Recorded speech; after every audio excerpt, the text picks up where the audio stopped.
Bem-vindos. A aula de hoje, a aula número 5, nós vamos falar sobre gestão do conhecimento e sistemas produtivos, que é uma das áreas mais recentes na parte de organização industrial. Nós dividimos aqui 4 elementos, um pouco de evolução organizacional, gestão do conhecimento, conceitos do Nonaki e Takeuchi, conceitos que foram seminais, assim, que originaram essa linha de pensamento da valorização da gestão do conhecimento em sistemas produtivos. Tem outros autores, Mark Sterby também, mas o modelo deles está muito forte. E os pontos finais ou focais, né, para guardar os pontos principais da aula. Então, se a gente for pensar numa evolução histórica, aí, a gente tem que resgatar do Taylorismo, na parte de organização industrial, que as organizações, as empresas, são sistemas abertos, né? Quer dizer, elas recebem influência do meio e são influenciadas pelo meio, para a busca de melhores resultados. Lá no passado era produzir mais com menos, né? Muito foco no processo, na produção. Muito foco no método, algo bem definido, a melhor forma de fazer aquela atividade.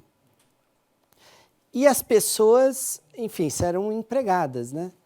Mas o foco no método, a pessoa se condicionada ao método que os gestores impunham, né? Então, por isso que a setinha sai daqui. Esse cenário mudou muito. O sistema continuou aberto, o método está agora pontilhado, ainda tem valor, né? Mas existem outros elementos que dão muito foco nas pessoas. Elementos como motivação, liderança, clima organizacional. Então, existe um consenso hoje que a produção é importante, os processos, mas um equilíbrio com as pessoas.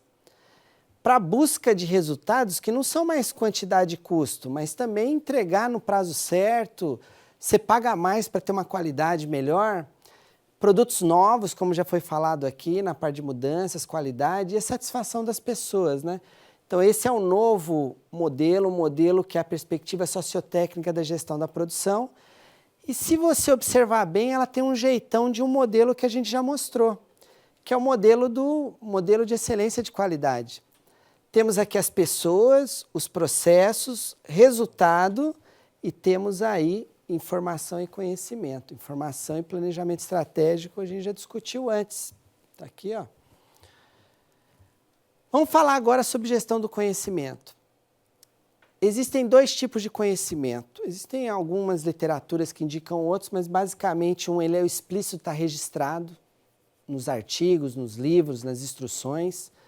E o tácito que está com você, muito baseado na sua experiência, habilidade, intuição, nos valores. Um estudo feito pelo Rasmus indicou o seguinte, que 4% do conhecimento está registrado nos bancos de dados da organização. Talvez aqui sejam sistemas que indicam os processos de compras, estão nos sistemas que nem o ERP, uma base única de dados. São informações explícitas e estruturadas. 16% encontram-se no seu notebook, no seu computador, ou do seu chefe, ou do seu funcionário, do seu colega, né? São os Word, Excel, são informações explícitas, mas que elas não são estruturadas para a companhia toda, elas estão estruturadas para você ou para o seu colega. Então, se você precisa de uma informação que está com outra pessoa, uma planilha de Excel vai ter que ter alguma mudança. 16%. 80% encontra-se na cabeça das pessoas, né? E é um conhecimento tácito, difícil de gerenciar. A literatura atual ela indica que existe sim uma forma que é criar um ambiente cooperativo para a troca desse conhecimento e não querer transformar todo o tácito em explícito. Qual que é mais importante? Tácito ou explícito não existe, né? Um constrói o outro. Acabou de se formar, teoria boa, bem formado, você vai ficar mais suscetível a aprender a prática. Você tem muita prática, vai estudar alguma coisa, vai ser seletivo do que eu posso usar ou não usar.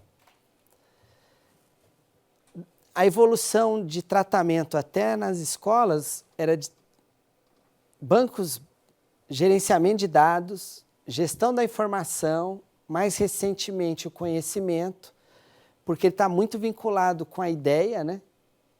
Vincular o conhecimento para decisões, articular os insights. E na literatura se apresenta um novo sentimento, que é o da sabedoria, de usar o conhecimento na hora certa, né? Vamos falar de um dos autores relevantes aí, foi feito um estudo dos 20 autores mais citados de 94 a 2004, os 20 artigos mais citados, 2 eram do Nonaka.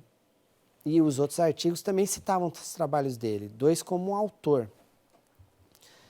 E para entender o pensamento dele, a gente tem que trazer alguns conceitos. Então vamos tratar isso de uma forma leve, como verbos. Eu tenho conhecimento tácito, tenho habilidade, converso com um colega.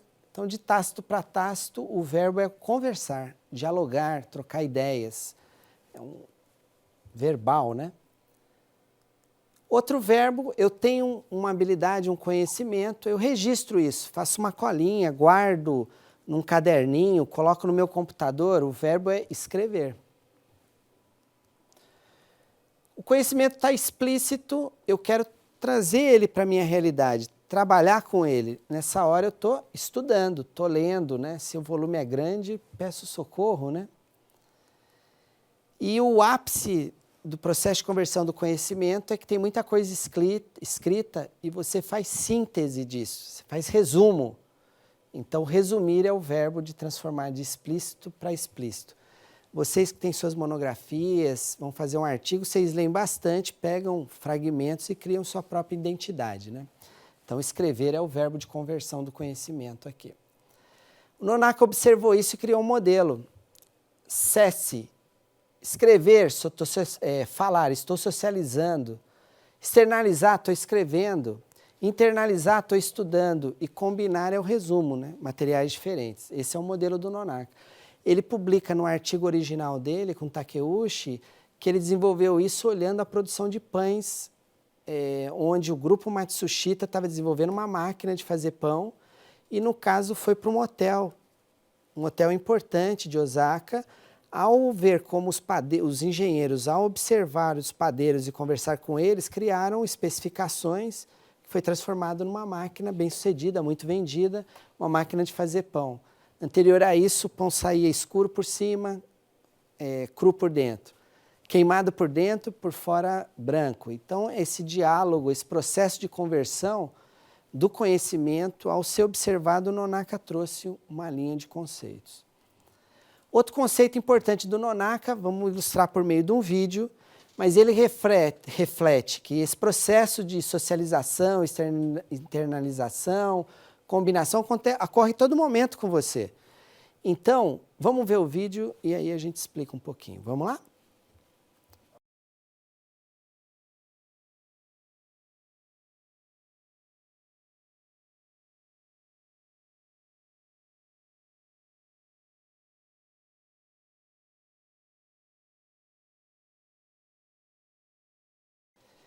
Então, nesse vídeo, você viu que acontece a todo momento esse processo de conversão com as pessoas. Várias pessoas formam um grupo, vários grupos é a organização, e algumas organizações mais fortes na cadeia influenciam o restante, né? A indústria automotiva, a montadora influencia os fornecedores, e por aí vai. Então, esse processo chama espiral do conhecimento, e você vê que à medida que ele ocorre, o nível de conhecimento vai aumentando também. Outro conceito do Nonaka, ele diz respeito ao Ba, a um contexto favorável para o compartilhamento do conhecimento. As empresas, muitas delas, têm muita preocupação em trazer o conhecimento que está com o funcionário, trazer ele para dentro dos procedimentos. Isso é muito caro, muito difícil, muito detalhado. E como vai mudando as ações, toda hora você tem que rever. A linha do Nonaka, ele faz um conceito que chama Ba, que é o contexto favorável. Inclusive tem a ilustração aqui representando o modelo japonês, né? E basicamente o Ba, ele é ilustrado aqui nesse slide, né? O que a gente tem aqui? Tem empresas, os detetives, eles vão na cena de crime para descobrir os problemas. E não adianta levar para o laboratório, toda hora ele dialoga com isso, com o contexto. Então, a luz, o humor, tudo é levado em conta para identificar a verdade. Então, o conceito do Ba tem a ver com esse contexto favorável para o compartilhamento do conhecimento. Vamos dar uma discutida agora em alguns pontos importantes para a gente dar um fechamento na aula. Tem coisas que você sabe que sabe. Você tem consciência da sua sabedoria. Eu sou bom nisso. Esse não é um cenário problemático. Tem coisas que você sabe que não sabe. Eu não sou bom de jogar bola, então eu tenho consciência da minha limitação nesse assunto. Se eu me propor a fazer isso, eu vou ter uma capacitação e aí vou saber articular. Esse é um problema de muito divórcio aí, que é o seguinte: você não sabe que não sabe e quer opinar sobre um assunto que você não sabe.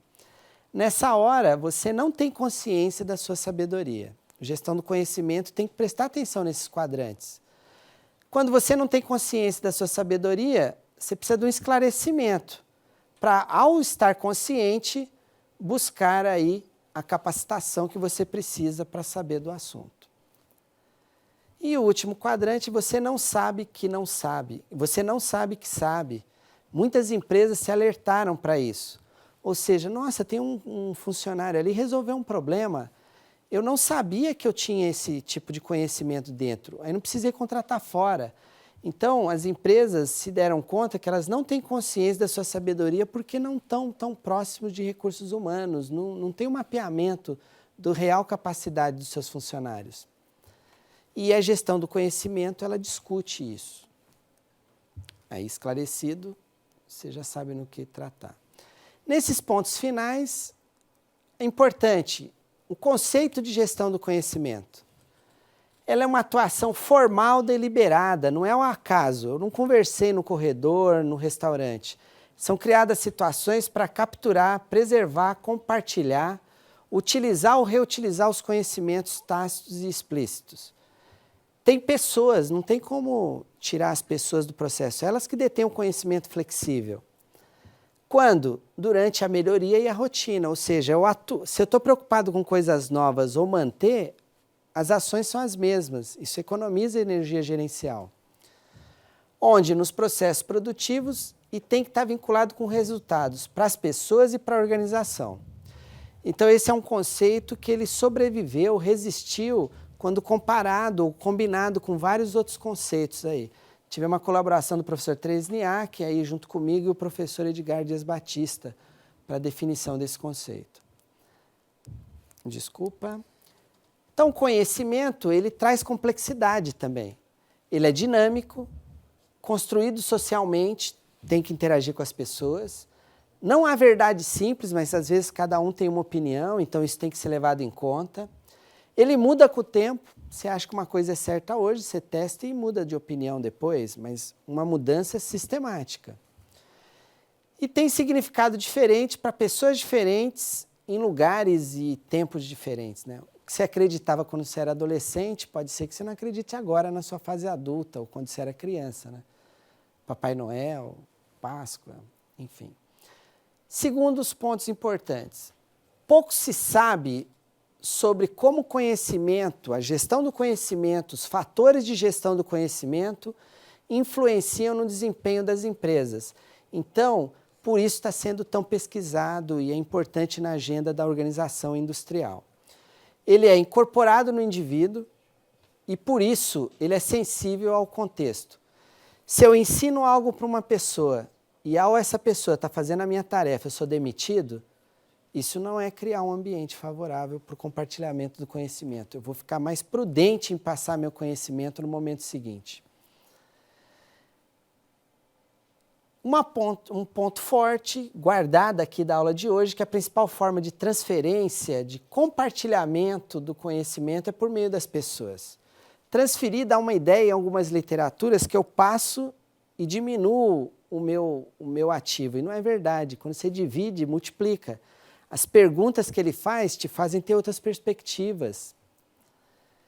Hoje sabe-se, então, que existe uma carência de trabalhos que integrem pessoas, processos e conhecimento. Tratar conhecimento é algo complexo e atual, mas está na agenda gerencial, tem que ser vencido, né? E pouco se sabe sobre isso, então precisa pesquisa, precisa ação. Empresas hoje têm diretoria sobre gestão do conhecimento. Então tem um largo campo aí para o entendimento desse assunto. E é objeto de uma matéria aqui do curso nosso também. Fonte de conhecimento. Nós temos a experiência das pessoas, os problemas faz cair cabelo, mas ajuda a entender melhor as coisas.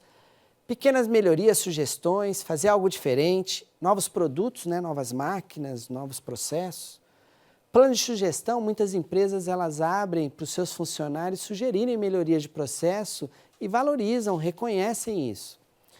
Instruções de trabalho, registro de qualidade, procedimentos e parcerias também são fontes de conhecimento, de conhecimento nas organizações. Para fechar, eu deixo para vocês aqui uma mensagem do professor discutindo a importância do aprender. Vamos ouvir o que ele tem a dizer para a gente? Tô lendo o jornal, sim. Na hora do expediente, sim. Aliás, chefe, eu não tô lendo o jornal. Eu estou aprendendo alguma coisa. Portanto, eu estou no auge da atividade produtiva. As coisas mudaram. Qual é o momento em que o seu funcionário está mais produzindo para a empresa? Antigamente, era quando ele estava concentrado na realização de uma tarefa que ele já estava careca de saber fazer. Agora, realizando uma tarefa rotineira, ele está sendo menos produtivo do que se estivesse numa sala de aula aprendendo algo novo ou mesmo lendo um jornal, para se atualizar profissionalmente.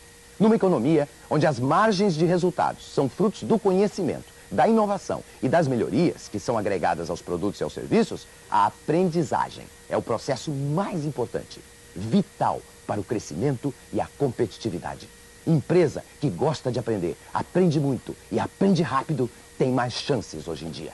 Eu conheço, e você também, empresas que quando os negócios vão mal, a primeira providência é cortar os custos de treinamento, os eventos de atualização, a compra de livro, a assinatura de revista e por aí vai. Percebem logo depois que as coisas vão piorando, mas não atribuem as consequências ao fato da empresa estar aprendendo pouco. Não conseguem visualizar o que as empresas mais competentes já perceberam há muito tempo. Se algo não vai bem, precisamos treinar, precisamos aprender mais. Em todas as pesquisas realizadas sobre essa matéria, os resultados são idênticos. Empresas muito lucrativas investem muito em educação. Empresas muito admiradas investem muito em educação. As empresas que mais crescem no mundo investem pesado na aprendizagem de seus colaboradores. Empresas bacanas avaliam e gratificam as pessoas, em primeiro lugar, pelo seu potencial para aprender, logo depois pelo que elas aprendem todo dia e depois pelo grau de aplicabilidade do aprendizado nos negócios. Bom, espero que vocês tenham gostado da aula de hoje. É um tema que eu tenho muito apreço, que eu tenho passado aí para vocês a importância desse assunto, gestão do conhecimento, a relação com pessoas e processos, com a produção, organização industrial, né? E espero aí que vocês fiquem motivados para o material adicional, para estudar o material que eu deixei para vocês, tá bom? Nos vemos em breve. Abraço.